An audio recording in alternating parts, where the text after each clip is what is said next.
how do you like things like? You gotta put the mouse over the white area. Thank you guys, everyone, for being here today. I really appreciate it. And then Dr. Crowder, over on Zoom, I really appreciate you being here too. This study, it's been kind of at the top of my mind ever since I got to Berkeley in August of 2023. It's been through many iterations and versions and redrafts, and I never understood what people meant when they like write something and they say they put everything into it and they don't feel the same after, and that's I think what this project is. So let's get started.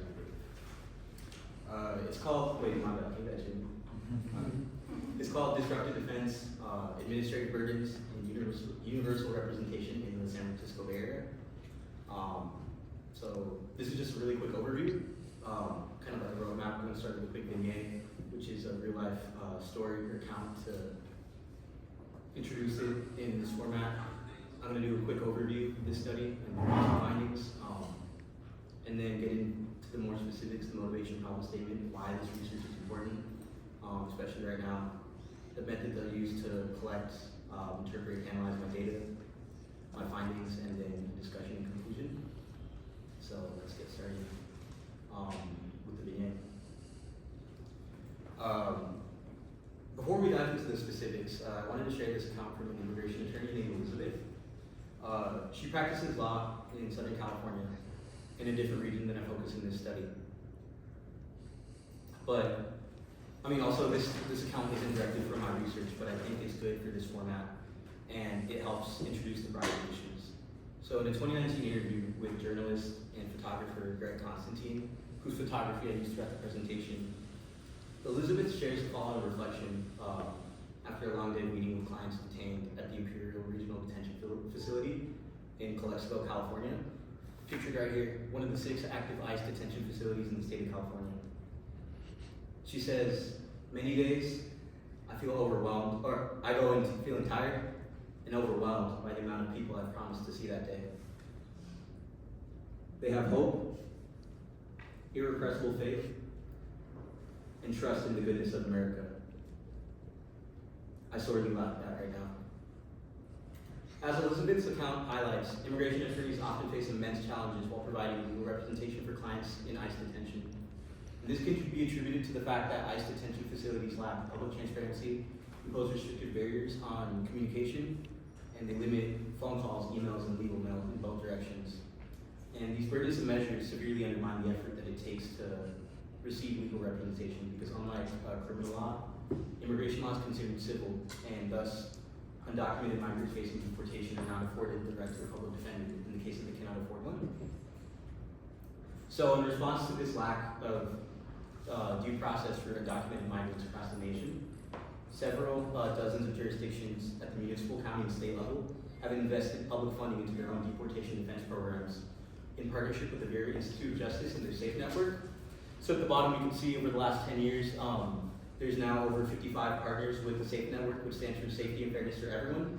And what it is it's a localized partnership between governments, advocates, and policymakers, legal service providers that aim to provide universal representation, which is what this study looks at. But what is universal representation? It's a publicly funded model of deportation defense aiming to provide undocumented migrants in jurisdictions with a pro bono attorney. But more than that, it's person-centered and holistic defense, which tries to combat the harms of the triage model employed by most nonprofit legal service providers. So the top image shows the difference between universal and triage. So most nonprofits use the triage model because of resource constraints. They have to interpret the suffering, as scholars have called it, of undocumented migrants and choose what they perceive to be the strongest case for representation. But inadvertently, that perpetuates the inequality that undocumented migrants seek to alleviate. So this research provides a case study from one of these jurisdictions. Specifically, it aims to evaluate the initiatives of Universal Rep in the San Francisco Bay Area. And it does so by centering the experiences of pro bono attorneys representing detained cases at both the San Francisco and Concord immigration courts. And ultimately, I consider what their experiences reveal about deportation defense initiatives in the area. So my research question, what are the experiences of pro bono immigration attorneys in the San Francisco Bay Area? Review about universal representation initiatives in the region. So I want to give a preview of my findings. So on the meso-organizational level of these groups of attorneys, recent shifts in local detention practices in Northern California, coupled with rising bureaucratic demands, have created logistical challenges for them in detaining legal defense. But on the individual attorney level, my participants reported heightened frustration, a reduced sense of agency and powerlessness, and a limited capacity to effectively advocate for their clients as a result of these shifts. And why the Bay Area? Why did I choose this jurisdiction to study? Well, the Bay Area did something a little differently as a model for publicly funded deportation defense. What other jurisdictions have done, specifically New York, who started it in 2013, was employ external legal service providers, nonprofits, using their funding. And while the Bay Area has done that too, they've also invested this money into existing public institutions. So the public defender's offices in Contra Costa, Alameda, and San Francisco County all have dedicated teams of public defenders to do detained legal defense through their immigrant representation units, the IRUs. And the Bay Area also has a very strong presence of nonprofit immigrant service providers collaborating with attorneys. So it's not just legal service providers. We have psychologists, social workers, and a lot of different social service providers collaborating to provide that holistic defense that we talk about. But this kind of intersects with a recent shift in immigrant detention that I talked about. So, for starters, the way immigrant detention works is that the DHS subcontracts with either county jails or private facilities for ICE detainees. And in 2023, the detention landscape looked a little different. So in red, you can see the San Francisco Immigration Court. Blue is the Concord Immigration Court. And then just the Bay Area is where the majority of the attorneys are concentrated. In black, about 130 miles away, is the Yuba County Jail in Marysville.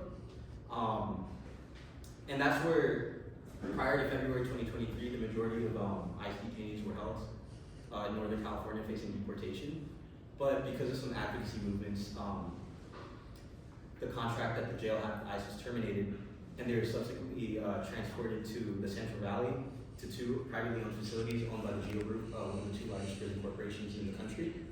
So in yellow, we have the Golden State Annex in McFarland, and the Mesa Verde Ice Processing Facility in Bakersfield in the green.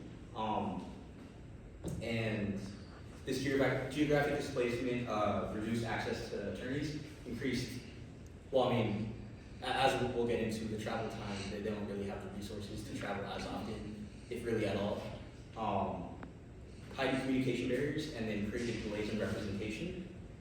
But that's kind of the compounding motivations for me to do this research. And to understand and interpret the experiences of attorneys, right, because that's a pretty broad inquiry, I use this theoretical framework of administrative burdens proposed by Donald Moynihan and Pamela Hurd, which describe the challenges and frictions that people encounter when trying to access public services, most of which are right-granting venues, and these can stem from a variety of sources. They call it policymaking by other means, such as heightened bureaucracy and everyday measures, such as one-size-fits-all approach to policies, which aren't always going to work. And they manifest in three different, what they call costs. So the compliance costs are the time, effort, and knowledge required to navigate these systems. Learning costs are fulfilling bureaucratic requirements, so such as forms, deadlines, and other, they call them like menial or tedious tasks. And the psychological costs, which are negative symptoms such as fear, stigma, stress, and a general sense of distress or unwell-being. But typically, this framework is used to understand people accessing social services.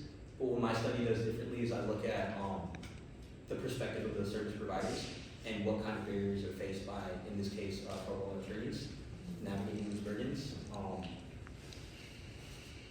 And the reason I look at attorneys is because they're an interesting population that the literature is really catching up on.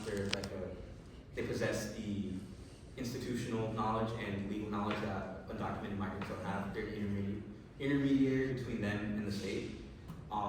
So for my methods, I specifically interviewed again, pro bono attorneys, so they do not charge their clients, free of cost services doing detain removal defense, so representing migrants facing deportation or in ICE detention in the Nye-County Bay Area.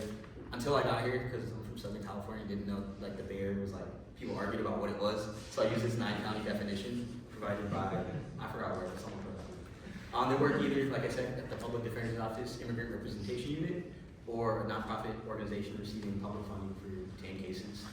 My final sample ended up being 5. I had more scheduled, but last semester some of them ghosted me. In this semester, a certain president decided to cut funding from a lot of like organizations, and I don't know if you guys know what I'm talking about. So in the data collection and analysis, these were in-depth 30 to 60 minute interviews, semi-structured, open-ended format. So if they brought up something that I didn't necessarily put in the guide, it allowed me to probe and inquire further. However, due to the sake of time, in the presentation, I only go over one of the administrative burdens. However, in the Q&A, I'm happy to talk about the other 2. So let's look at the compliance costs incurred by my participants. So the relocation of the ICE detainees to the Central Valley severely burdened my participants, who must rely on technology rather than the in-person interaction to build trust with their clients. And this relocation intersects with the use of remote adjudication, with the use of televideo technology in detained immigration court. This has been used like more and more by the Department of Homeland Security as a cost-cutting measure over the last 30 years. By 2015, one in three detained cases were over televideo, were heard by televideo. And this transfer of detainees deepened existing logistical and geographic challenges. So overall, my participants reported frustration with the physical distance from their clients, barriers to effective communication, and the compounded difficulty of representing clients virtually. So let's meet Attorney A2. Obviously, it's not their real name. They're pseudonyms. A2 is a 38-year-old immigration attorney from the Bay Area who has over 10 years of experience practicing law.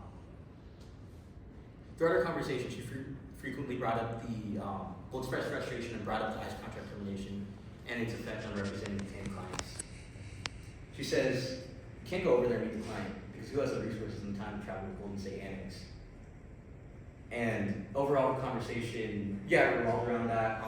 There was another attorney that mentioned that they will go like once in a while, but like to do intakes and not necessarily to provide that one-on-one human connection that's emphasized by universal rep programs.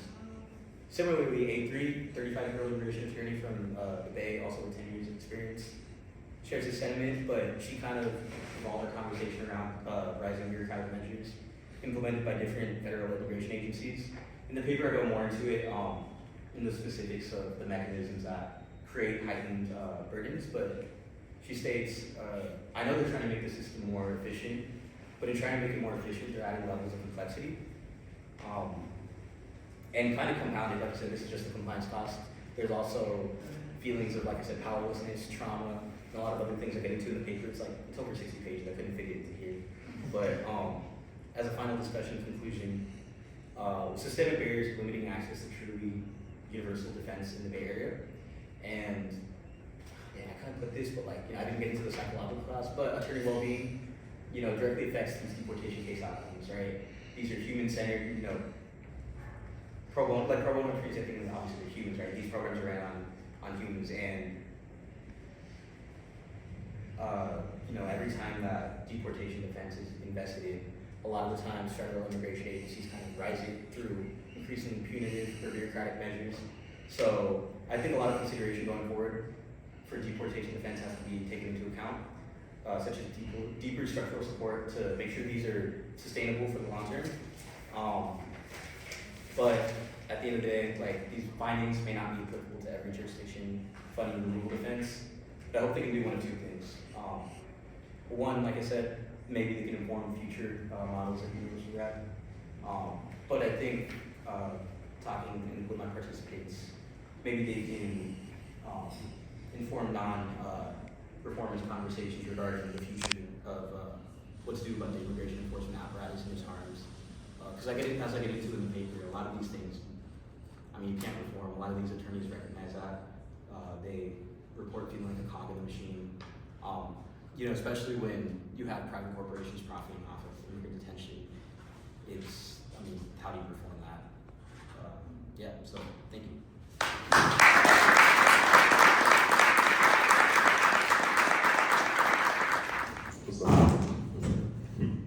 I wanted to ask you, like you said, you've been a little bit restrained by the 15-minute mark, but what's something you wish you could have touched on or you didn't get the chance to?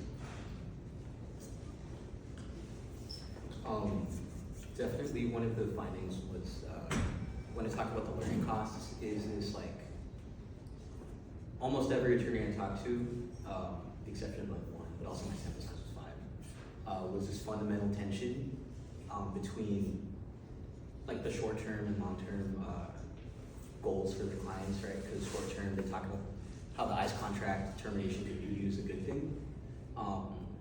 You know, little by little, like taking down immigrant detention. But they also were like, well, like inadvertently, these movements have kind of exacerbated existing issues because, you know, detainees move from what, 130 miles away to 300 miles away. And there's like a fundamental tension between the professional and the advocate like role. So attorneys, I think the tension of trying to reconcile that, that's something I really wish I could have touched on because it echoes something that I found when reading a lot of literature. Especially there's a piece by Angelica Chazado who actually argues against universal rep. And I thought it was one of the most interesting papers because I started off being like, yes, let's fund it, it's a good idea. And obviously I'm in support of a public defender system for, you know, migrants facing deportation, but also like, she makes a really good argument that you kind of legitimize deportation in a way, that it's like, oh, well, like it's okay if somebody gets, you know, deported if they have an attorney in a way. And a lot of times, case outcomes are really dependent on an immigration judge, which judge you get, which court you're at. Luckily, you know, San Francisco is a little more like, I don't want to use the word generous, but I guess generous with the case outcomes.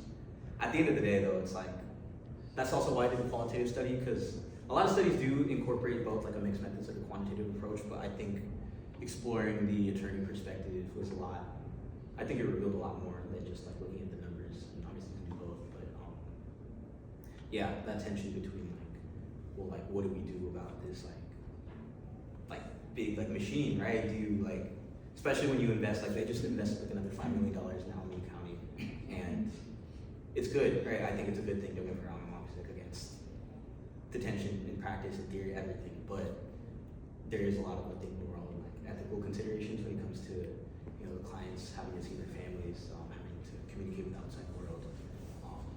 So it's not their fault, right? They're just put in this position, but I think that tension is something I really wish I could have touched on. So, but that's more like, I guess, like getting into it like theoretically. So I chose this because it was more like logistical and like practical to talk about. But yeah. Thank you for your answer.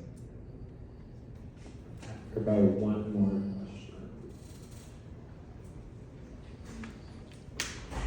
I will read from Professor Caitlin Cochran in this meeting. This is such an important and rigorous work, Mario. Thank you so much for doing it. Can you say more about the link between attorney well-being and case outcomes, which you mentioned in your discussion conclusions today? Yeah, so for starters, I realized like, one thing I did catch on like after was my language was a little, it may have been a little too suggestive of causality, but I think what I was thinking about a lot was the work of Stephanie Canizales, looking at this idea of legal trauma and how immigrant legal service providers are burdened by the spillover effects of punitive laws that harm, there's like a cycle, obviously, that harms migrants and then their advocates. And they kind of take on a lot of physiological, mental health, and just negative emotions and just impacts from working with these communities. And like I said, it's just like I suppose I couldn't like articulate it so well in this short format, but that's kind of the link I make, especially with UREP's like mission of being person-centered and like, you know, an attorney being there from the beginning to end. I kind of make that case of like, I guess it's more theoretical than empirical, but it's like, having to work, you know, under heightened constraint hurts both the attorney and the client. It's like a perpetual cycle. Yeah, I guess I can't articulate it too much, but in the paper, like I do a better job of connecting that cycle because you have to be well connected to the, oh, that's another thing. Almost all my attorneys, if not all, were immigrants themselves or child of immigrants. So they do this because it's personal work. That's something that Stephanie Canizales talks about. So that's another link I make of like, well, when they see, you know, their clients being harmed, it's because they see like themselves or their parents. It's a personal connection. So that's kind of the, like the argument that I make in the paper. I have one question for you to close. What will you do next?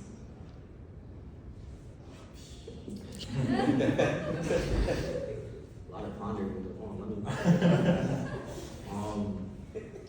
I think be just like more involved, in the sense that like, I mean, as you know, like I want to be an academic, I want to be a professor, but it's not enough for me to just like read books and be like, oh yeah, I know everything about this. Like, I mean, inherently I'm connected to this issue of immigration within a mixed legal status family. This is not something that like was new to me necessarily, like when I started, you know, getting into scholarship. But I think in the way that, one of the ways I've thought about is really, for example, Professor Padler or other professors that are, I think, involved in the field of migration studies who don't just research like the communities, but actually do things.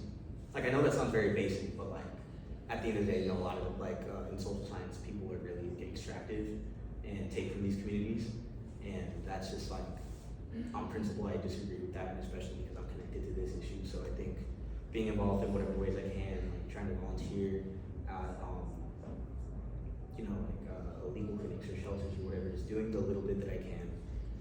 And also going forward, trying to make my work more accessible to public scholarship. I think at least trying to, even though it's, I don't know how possible it is nowadays, but trying to inject some sort of nuance into discourse about migration.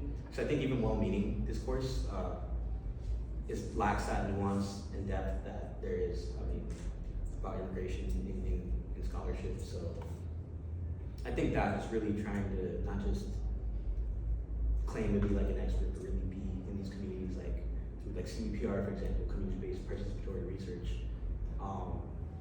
It's like trying to, if I'm working with immigrant organizations, trying to volunteer, trying to do what I can, trying to understand, and then taking that and putting it in an accessible format. But that's just the beginning here. I'm thinking about other things, you know, going forward, what I can do to convey scholarship. But I think that's something that's always at the top of my mind. That's always evolving. So, but that's my answer for now.